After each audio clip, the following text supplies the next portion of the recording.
অনৈতিক কাজ করানোর চেষ্টা করছে। অনেক দিন আগে থেকে সেটা উনি চেষ্টা করছিলেন, যেটা আমি করিনি জন্য উনি আজকে আমার গায়ে হাত তুলেছেন এবং স্টুডেন্টদেরকে উস্কেও স্টুডেন্টদের দিয়েও আমাকে আজকে এরকম একটা পরিস্থিতি ক্রিয়েট করেছেন। নাম কি? টিআইসি অমিত হালদার। আর ওনার সঙ্গে আরও দুজন টিচার জড়িত আছে, যাদের নাম হচ্ছে ননী রায় এবং বিমান পাল। দেখুন, দুর্নীতি বলতে স্কুলের সমস্ত প্রকারেরই দুর্নীতি আছে, মিড ডে মিল থেকে শুরু করে সম্পূর্ণ দুর্নীতি আছে ওনার বিরুদ্ধে। লাইব্রেরি গ্রান্টের টাকা উনি জমা না করা। বলুন। আমরা নারী হয়ে এইটুকুই অনুরোধ করব যে আমাদের একটু সুরক্ষা দেওয়ার ব্যবস্থা করেন আপনারা। এইভাবে আমরা নারীরা আর পারছি না, আমাদেরকে সব জায়গাতে হেনস্থা হতে হচ্ছে। স্কুল বলেন, কলেজ বলেন, ডাক্তার বলেন, আমাদেরকে সব জায়গাতে হেনস্থা হতে হচ্ছে। একই কথা, আপনাকে টিসি দিতে এসেছিল, যেটাতে ভুল ছিল, তেমনি অনৈতিকভাবে আমাকে জোরপূর্বক টিসিটা রেডি করতে বলেছে, যেটা আমি রেডি করিনি জন্য আমার গায়ে হাত তুলেছে এবং স্টুডেন্টদের দিয়ে আমাদের ঘরের দরজা লাগিয়ে তাদেরকে দিয়ে পর্যন্ত আমাকে মারিয়েছে। আপনি থানাতে কমপ্লেন? স্টাফ রুমে ঢুকে স্টুডেন্টরা মানে কোথা থেকে সাহস পায় যে স্টাফ রুমে স্যার ম্যাডামদের ঘরে ঢুকে একজন ম্যাডামকে বা একজন টিচারকে মারবে? এই প্রভাবশালীটা ওরা কোথা থেকে পাচ্ছে? পেছন থেকে যদি কোনো স্যার ম্যাডাম ওদেরকে সাহায্য না করে, তাহলে কেন স্টুডেন্টরা স্টাফ রুমে ঢুকে কি করে মারতে পারে? আপনি আজকে? হ্যাঁ, আমি করেছি। কোথায় করেছেন? আমার হাজব্যান্ডরা সবাই আছে, বামনগোলা থানাতে অভিযোগ করেছে। আপনি কি চাচ্ছেন? আমি চাইছি এটার বিরুদ্ধে যা হলো আজকে, ওদের শাস্তি চাইছি।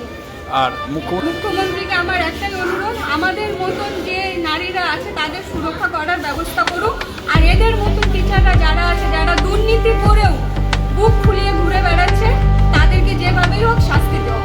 আপনার নাম? আমার নাম প্রতিমা মণ্ডল। কোন দায়িত্বে আছে? আমি হাই স্কুল ক্লাস। টিআইসি। নমস্কার। দীর্ঘ 18 বছর ধরে শিক্ষকতা করি। এই মহিলা যে অভিযোগগুলো করেছেন সম্পূর্ণ ভিত্তি।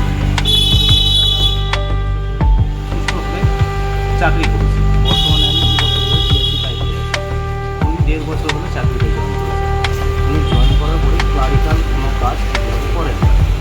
আজকে একটি টিসির ব্যাপারকে কেন্দ্র করে ঘটনা ঘটে গেছে। উনি ক্লারিক্যাল কাজ না করার জন্য ওনাকে বলা হলো যে আপনি যা আসেন সেটা একটু লিখে দিন। আমি লিখতে চান, উনি আমাকে প্রেশার ক্রিয়েট করেন যে আপনি এখানে ইনিশিয়াল করুন, তাহলে আমি করব।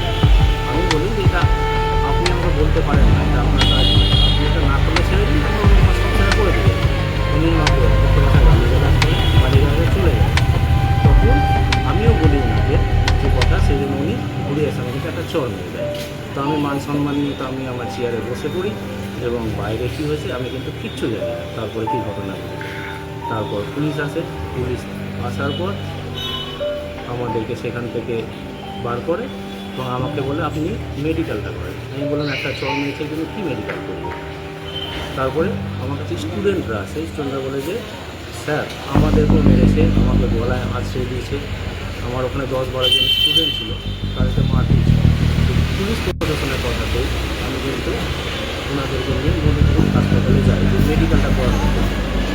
এবার হাসপাতালে ঢোকা মাত্র, গাড়ি থেকে নামা মাত্র ওই মহিলা তাদের হাসবেন্ড চলা প্রচণ্ড, তার সঙ্গে বিমান সার্কেল। আমি আটকাতে চাই যে আপনারা মারছেন কেন?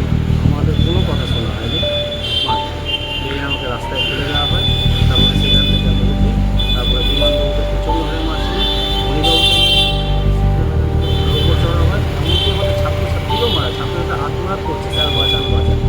এই মতো অবস্থায় পুলিশ প্রশাসন যখন আসে, আমি স্যার আমাদেরকে ওই অবস্থাতে ওনার হাজব্যান্ড এবং ওই হাজব্যান্ডের সঙ্গে কারা ছিল আমি চিনি না, তারা কিন্তু মেরে আমাকে মেরে এখানে ফাটিয়ে দিয়েছে, রক্ত করেছে। ওই একদম সম্পূর্ণ ভিত্তিহীন। আপনারা স্কুলে যাবেন, ওইখানে অভিভাবক আছে, স্টুডেন্ট আছে, প্রত্যেকে স্টেটমেন্ট নেবেন। ওই মহিলা আসার পর স্কুলে কীরকম আচরণ করে সেটা একজন আমি স্কুলের প্রধান হিসাবে বলতে আমার লজ্জা লাগছে, আমি বলতে চাইছি।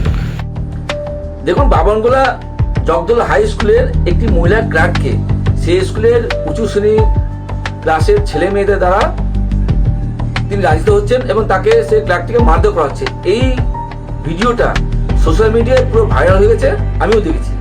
অভিযোগ সেই স্কুলের টিআইসি এবং কয়েকটি শিক্ষকের উস্কানিতে এই ঘটনাটা ঘটেছে। অভিযোগ একটি টিসি দেওয়াকে কেন্দ্র করে ক্লার্কের সঙ্গে টিআইসির গণ্ডগোলের সূত্রপাত, তাতেই এই ঘটনাটা ঘটেছে।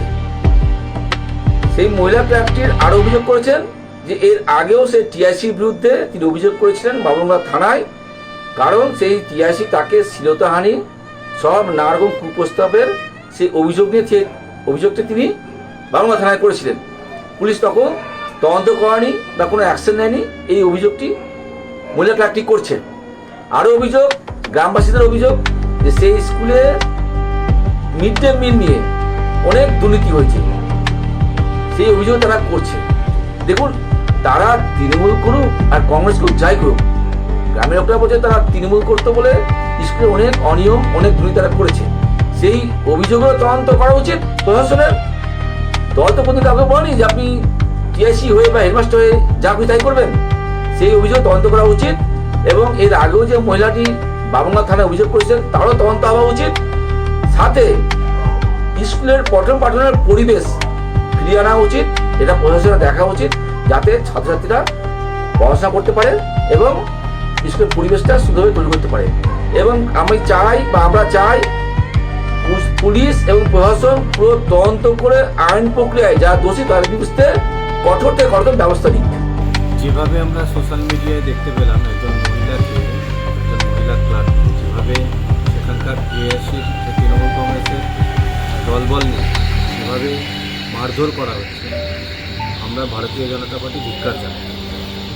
এটা ভীষণ নিন্দাজনক ঘটনা। ভারতীয় জনতা পার্টির সরকার হওয়ার পর যেভাবে ছাত্রছাত্রীদের লেলিয়ে যে ন্যাক্কারজনক ঘটনা করা হয়েছে, একজন মহিলাকে মারধর করা হয়েছে, সেখানে গিয়ে যেভাবে হেনস্থা করা হয়েছে, যেভাবে আমরা দেখতে পেলাম সোশ্যাল মিডিয়ায় ব্যাপকভাবে শারীরিকভাবে অত্যাচার করা হয়েছে, তার যেভাবে চুল ধরে ওনাকে মারধর করা হয়েছে টেনে হিঁচড়ে, আমরা ভারতীয় জনতা পার্টি ধিক্কার জানাই। ভারতীয় জনতা পার্টি সরকার আসার আগে এবং পরে আমরা একটাই কথা বলেছি, আমাদের সম্মানীয় প্রধানমন্ত্রী এবং মুখ্যমন্ত্রী বলেছেন যে ভয় আউট ভরসাহীন। তাই সার্বিকভাবে কিন্তু আমরা এটা মেনে নেব না যে কোনো মহিলার উপরে এইভাবে যে অত্যাচার হয়েছে, আমরা কিন্তু ভারতীয় জনতা পার্টি এবং পশ্চিমবঙ্গ সরকারের পুলিশ প্রশাসন কিন্তু এটা মানবে না।